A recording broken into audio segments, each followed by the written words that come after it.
नमस्कार दोस्तों, knowledge universe academy से मैं आशुतोष मिश्रा आपका हार्दिक स्वागत करता हूं। आज मैं एक बार पुनः उपस्थित हूं भक्तिकालीन साहित्य के कुछ कवियों को लेकर। जो हमारा भक्तिकालीन साहित्य चल रहा है उसमें जो हम कवियों को लेकर चल रहे हैं उसमें आज के जो कवि हैं उनका नाम है रामानंद।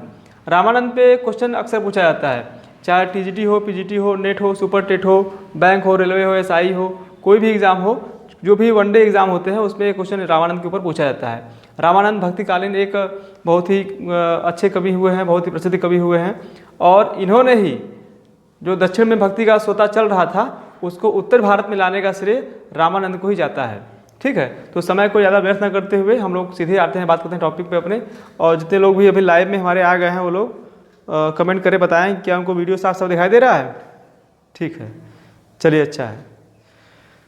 ठीक, तो जो रामानंद है इनका जो जन्म हुआ था, हम शुरू से एकदम स्टार्ट करते हैं। जो रामानंद का जो जन्म हुआ था वो हुआ था प्रयाग में। रामानंद का जो जन्म था वो हुआ था प्रयाग में। ठीक है,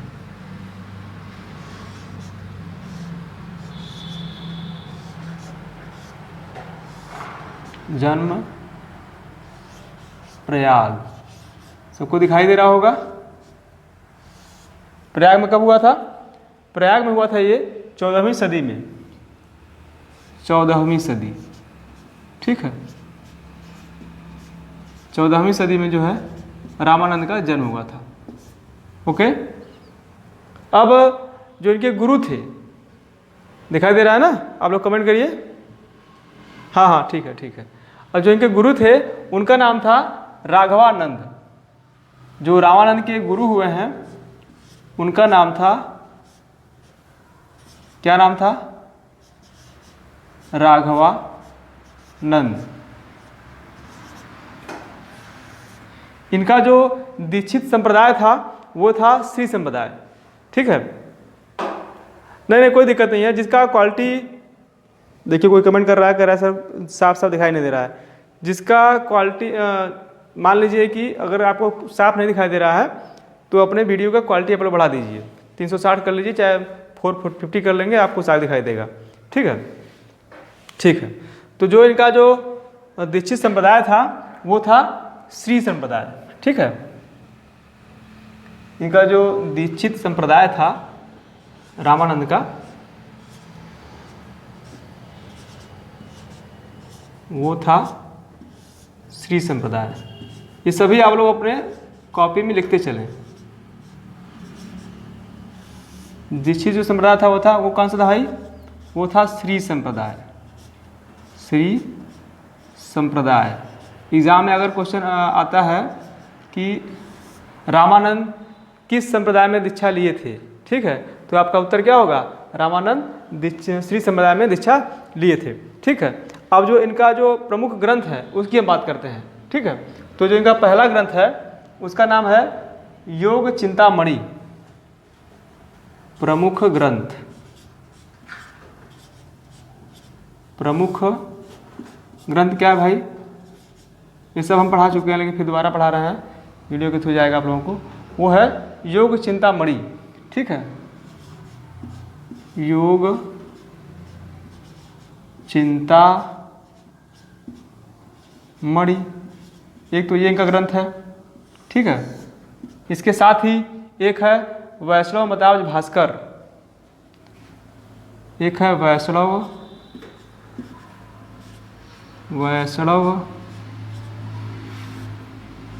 मताब्ज भास्कर। एक तो ये हो गया, एक ये हो गया। ठीक है, दूसरा हो गया वैष्णव मताब्ज भास्कर।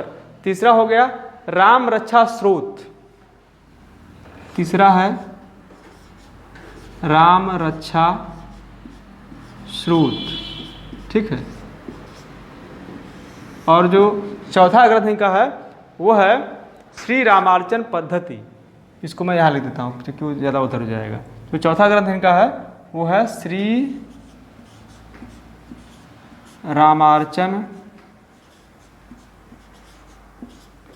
रामार्चन पद्धति।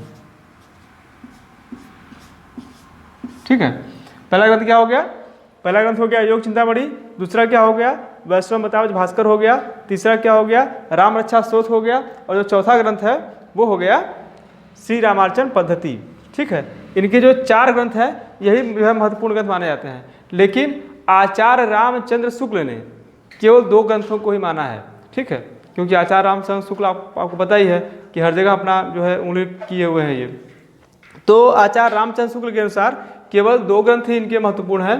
वो कौन कौन सा है जिसको कि रामचंद्र शुक्ल मानते हैं? वो है वैष्णव मतावज भास्कर और श्री रामार्चन पद्धति।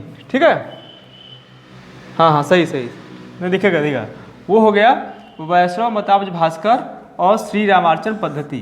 केवल इन्हीं 2 ग्रंथों को, पहला ग्रंथ ये है इसको मानते हैं शुक्ल जी, और दूसरा ग्रंथ इनका ये है, इसको केवल इसको और इसको ही शुक्ल जी मानते हैं कि इनका 2 प्रमुख जो ग्रंथ है वो यही 2 है। बाकी भी और भी लोग माना गया है, लेकिन शुक्ला जी केवल इन्हीं को मानते हैं। ठीक, अब हम लोग बात करेंगे कि जो इन्होंने स्थापना किया था, मतलब कि रामानंद के द्वारा जो संप्रदाय का स्थापना किया था वो था रामावत संप्रदाय या रामानंदी संप्रदाय। इनका जो संप्रदाय था, स्थापित संप्रदाय जो था इनके द्वारा स्थापित संप्रदाय,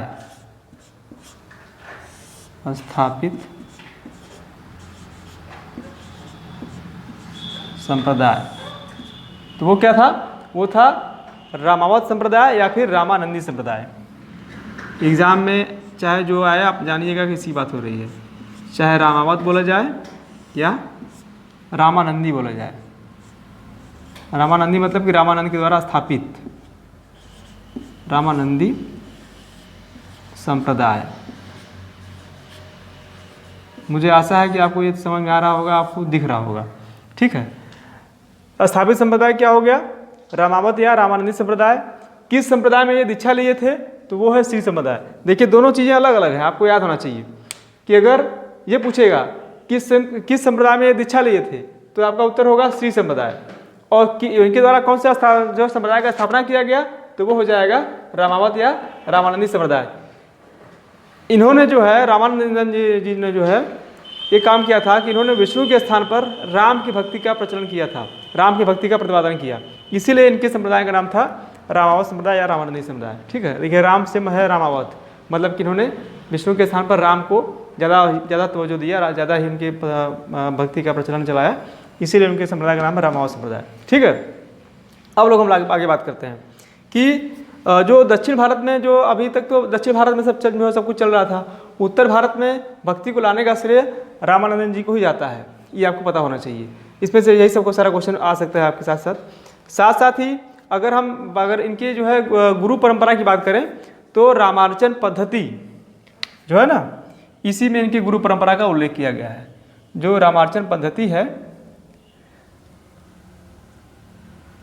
मैं इसको लिख ही देता हूँ, रामार्चन पद्धति में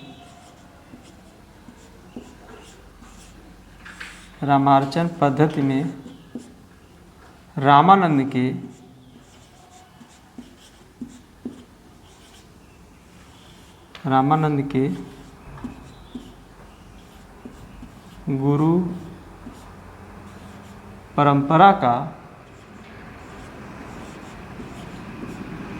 गुरु परंपरा का उल्लेख है।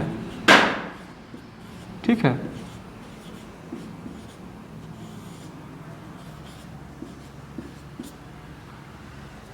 अब क्वेश्चन आपसे कैसे पूछेगा कि रामानंद के किस ग्रंथ में रामानंद के गुरु परंपरा का उल्लेख है, तो आपका उत्तर क्या हो जाएगा? रामानंद के रामार्चन पद्धति में रामानंद की गुरु परंपरा का उल्लेख किया गया है। ठीक है, अब इनके जो रामानंद के जो है 2 पद हैं वो गुरु ग्रंथ साहिब में मिलते हैं। हाँ सही है, ठीक है। तो जो इनके 2 पद हैं वो भी मैं लिखूँ, दो पद हैं इनके जो है रामानंद जी के, वो गुरु ग्रंथ साहिब में भी संकलित हैं। 2 पद गुरु ग्रंथ साहिब, ये सिख लोगों का ग्रंथ है ना गुरु ग्रंथ साहिब, तो 2 पद जो है गुरु ग्रंथ साहिब में भी हैं। संकलित हैं, यह हैं, लिख लीजिए आप सीधे सीधे। ठीक है, ये हो गया, इनका बेसिक परिचय हो गया। साथ साथ अगर हम बात करें कि रामानंद के कितने शिष्य हुए हैं, तो रामानंद के कुल 12 शिष्य हुए हैं। ठीक है, जिनमें जो है मैं उनका नाम लिखता हूँ, रामानंद के कुल जो शिष्य हैं वो हैं 12। कुल शिष्य की संख्या कितनी है भाई? तो कुल शिष्य हैं उनकी संख्या है 12। ठीक, इसमें देखिए रैदास हैं, कबीर, मैं नाम ही लिख देता हूँ उनका सबका। देखिए पहले तो रैदास हैं, आप लोग कमेंट करके बताएं कौन कौन शिष्य हैं। रैदास, जो बच्चे हमारे बीएड के बच्चे हैं, बीएड का जो मैं क्लास लेता हूँ उससे पढ़ाया हूँ उन सबको। ठीक है, आप लोग कमेंट करके बताएं, मैं तो लिख ही रहा हूँ। रैदास, देखिए कमेंट करना चाहिए, समझे ना। रैदास हैं, कबीर हैं, ठीक है, और कौन है? धन्ना है, धन्ना है, और कौन है? पीपा है,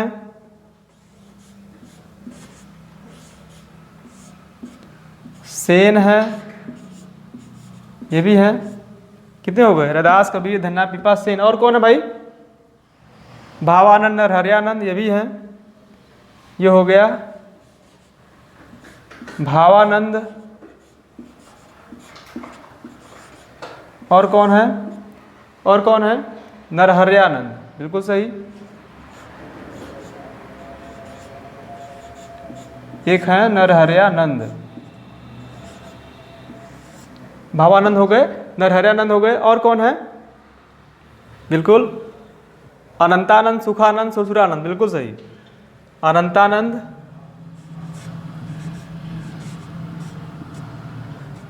अनंतानंद, सॉरी ये अनंता पढ़िएगा इसको आप लोग। अनंतानंद, सुखानंद,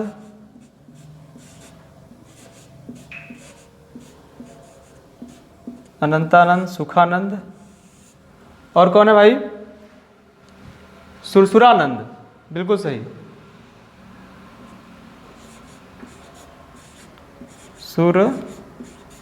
सुरानंद, अनंतानंद, सुखानंद और सुरसुरानंद। ठीक है, और कौन है? हाँ हाँ बिल्कुल बिल्कुल, अनंतानंद, सुखानंद, सुरसुरानंद, दिखाई दे रहा है ना साफ साफ? अनंतानंद, सुखानंद और सुरसुरानंद। थोड़ा सा ये तिखा हो गया आई थिंक, इसलिए नहीं आ रहा है। एक मिनट, हाँ सही है। और कौन है? तो और है सुरसुरानंद हो गए, और बताइए? सुरसरी और पद्मावती, बिल्कुल सही। सुरसरी,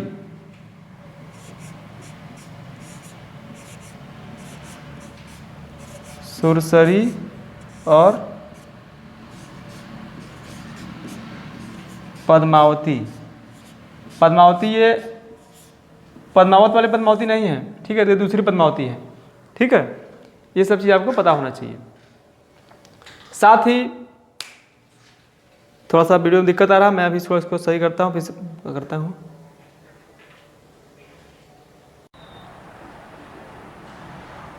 तो रामानंद के ये जो है कुल 12 शिष्य हो गए। कौन कौन से हैं? रैदास, कबीर, धन्ना, पीपा, सेन, भवानंद, नरहरयानंद, अनंतानंद, सुखानंद, सुरसुरानंद, सुरसरी और पद्मावती। ठीक है, ये 12 शिष्य उनके हैं। अब हम लोग थोड़ा सा, मैं इसको रफ करता हूँ फिर आगे लिखता हूँ। ओके, तो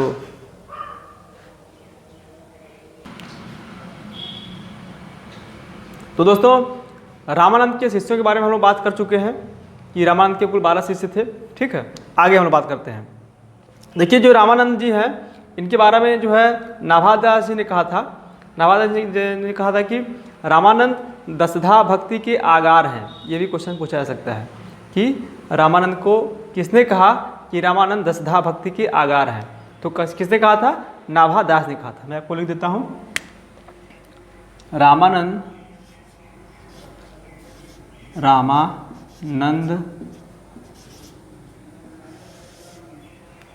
दसधा भक्ति। ठीक है, ये भी एग्जाम पूछा गया है।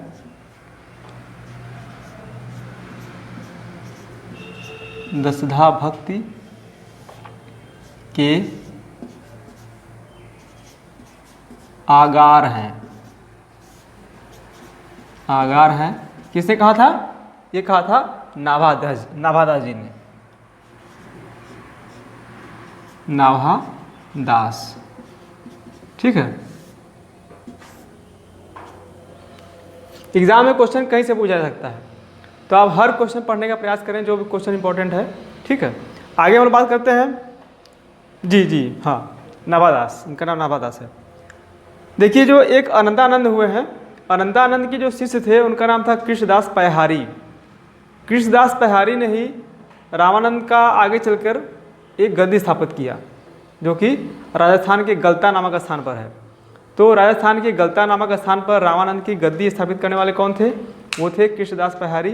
कृष्णदास पैहारी कौन थे? ये भी भक्तिकालीन कवि हुए हैं, साहित्यकार, और ये जो है अनंतानंद के शिष्य थे। इसको मैं लिख देता हूँ। ठीक है, तो अनंतानंद के शिष्य, इसे आप जो है इसको अंडरलाइन करके आप लोग लिखते चलें। ठीक है, अनंतानंद के शिष्य कृष्णदास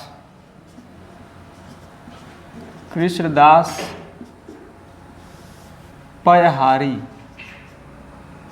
पैहारी मतलब जानते क्या होता है? पै मतलब होता है दूध, हारी मतलब हरण करने वाला। कृष्णदास इनका नाम था। पैहारी मतलब कि ये केवल दूध ही पीते थे, दूध पी के ही अपना जीवन यापन करते थे और कुछ नहीं खाते थे, न पीते थे, इसीलिए इनका नाम था कृष्णदास पैहारी। ठीक है, तो अनंतानंद के शिष्य कृष्णदास पैहारी ने गलता कहाँ पे है? तो गलता राजस्थान में है। गलता नामक स्थान पर, गलता नामक स्थान पर क्या किया था? रामानंद की गद्दी स्थापित की थी। रामानंद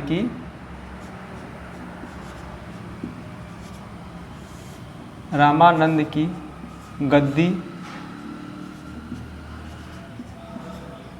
स्थापित की थी। ठीक है, यह भी क्वेश्चन पूछा सकता है कि गलता नामक स्थान पर रामानंद की गद्दी किसने स्थापित की? तो आपका उत्तर हो जाएगा गलता नामक स्थान पर रामानंद की गद्दी कृष्णदास पैहारी ने की थी। ठीक है, आगे जो है कोई कह रहा है कि सर कृष्णदास पैहारी का मतलब, पैहारी मतलब बताया ना कि पैहारी का मतलब होता है दूध, पै का मतलब होता है दूध, हारी का मतलब होता है हरण करने वाला। ठीक है, मतलब कि जो कि केवल दूध ही पीता है, दूध का ही हरण करता है, दूध पे ही अपना जीवन यापन करता है, उसका वो हो गया पैहारी। अब चूंकि इनका नाम कृष्णदास था, पै दूध पीते थे ये, इसीलिए इनको बोला गया कृष्णदास पैहारी। सबका देखिए कुछ न कुछ जो है उपनाम हुआ है, तो इनका नाम जो है पैहारी था। ठीक है, आगे अब देखिए जो गलता नामक स्थान है, इसका भी बहुत जो है महत्वपूर्ण स्थान है ये। इसका जो है हमारे भक्ति साहित्य में बहुत ही बड़ा योगदान है, क्योंकि इसे उत्तर भारत का तोताद्री भी कहा गया। ठीक है, एग्जाम में आ सकता है कि उत्तर भारत का तोताद्री क्या है? तो गलता नामक स्थान को, गलता नामक स्थान को उत्तर भारत का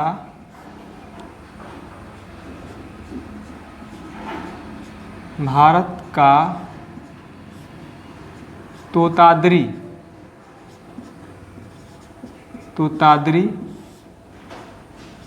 कहा गया।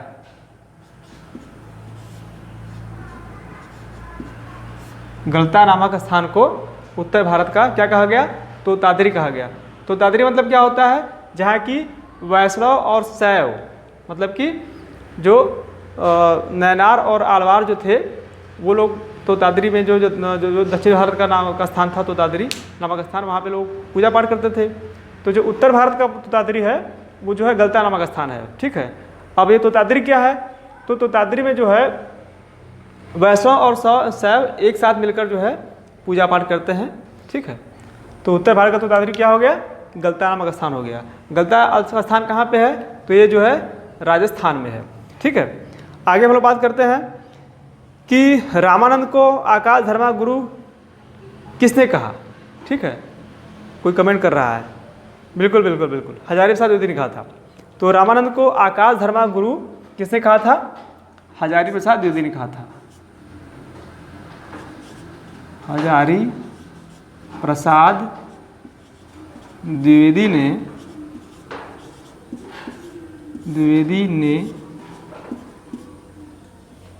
रामानंद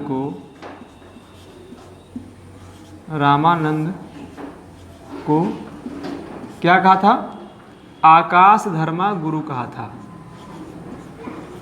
आकाश धर्मा गुरु कहा था।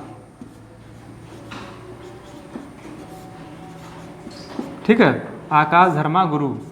और हजारी प्रसाद द्विवेदी, एक क्वेश्चन देखिए ये भी आता है कि अब ये तो बात हो गई कि हजारी प्रसाद द्विवेदी ने रामानंद को आकाश धर्मा गुरु कहा, लेकिन हजारी प्रसाद द्विवेदी को किसने आकाश धर्मा गुरु कहा। ठीक है, आप लोग कमेंट करिए, बिल्कुल बिल्कुल, बहुत सही। तो हजारी प्रसाद द्विवेदी को आकाश धर्मा गुरु कहा था नामवर सिंह ने। ठीक है, ये आप लोग लिख लीजिएगा अपने अकॉर्डिंग, तो आपको तो पता ही है। आगे हम लोग बात करते हैं कि देखिए अब इसमें बहुत सारी चीज़ें हैं, वीडियो थोड़ा सा लंबा हो रहा है तो इसको थोड़ा सा समेटते हैं, हम लोग जल्दी करने का प्रयास करते हैं। कुछ इनकी उक्तियों के बारे में बात करते हैं। तो देखिए जो रामानंदी संप्रदाय है या रामानंद का जो संप्रदाय है, रामावत संप्रदाय, इसे वैरागी संप्रदाय के नाम से भी जाना जाता है। इसे जो है वैरागी संप्रदाय के नाम से भी जाना जाता है। ठीक, साथ ही इनकी जो कुछ पंक्तियां हैं उस पर चर्चा करते हैं हम लोग। तो जो इनकी पंक्तियां हैं, जो प्रमुख पंक्तियां हैं रामानंद जी की, जो प्रमुख पंक्तियां हैं बहुत सारी हैं इनकी, लेकिन जो बहुत प्रमुख है उसका केवल नाम लेते हैं हम लोग। जैसे कि एक है ना, जाति पात पूछे नहीं कोई, हरि का भजे सो हरि का होई, ये भी इन्होंने कहा था। तो जाति पाति